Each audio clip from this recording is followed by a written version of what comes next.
আসসালামু আলাইকুম ভাই। হ্যালো, আসসালামু আলাইকুম। শুনতে পাচ্ছেন আপনি? শুনেন, আপনি হচ্ছে ওই ইজারা তুলবেন বাজার থেকে, বাজারের বাইরে চাঁদা তুলতে আসবেন না কালকে থেকে, বুঝছেন?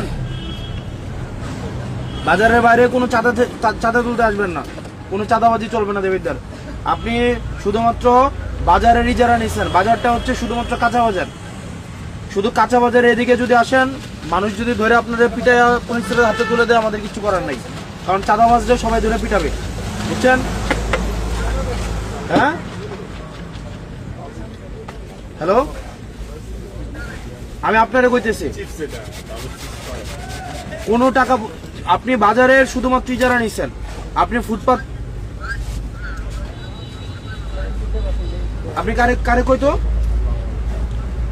বাজারের লোককে? আপনি চাঁদা তুলতে আসেন প্রত্যেকদিন, আবার বাজারের লোককে বলবো কেন?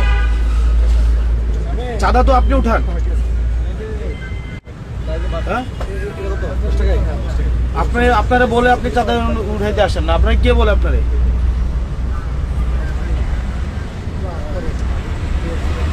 কোন ডিলার?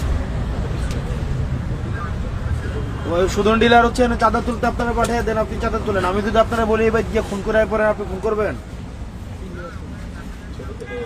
আপনারা যদি বলি যে কালকে গিয়ে খুন করে আসেন এক বাড়ি থেকে, আপনি গিয়ে খুন করবেন? তাহলে সুদন ডিলার যদি আপনারা চাঁদা তুলতে পাঠায়, আপনি কি চাঁদা তুলবেন? তাহলে আপনি চাঁদা তুলতে পাঠালে আসবেন কেন? আপনি কালকে থেকে যেন না দেখি।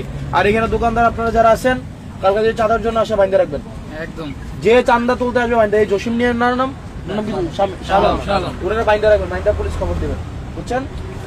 কোন চাঁদার জন্য যে আসবে, আপনার এরিয়া হচ্ছে বাজার, বাজারের বাইরে যদি আপনি আসেন, আপনারা ধরে বাইন্দা পুলিশে দিয়ে দেবেন, এর কোনো কথা নেই, বাইন্দা পুলিশে দিবেন।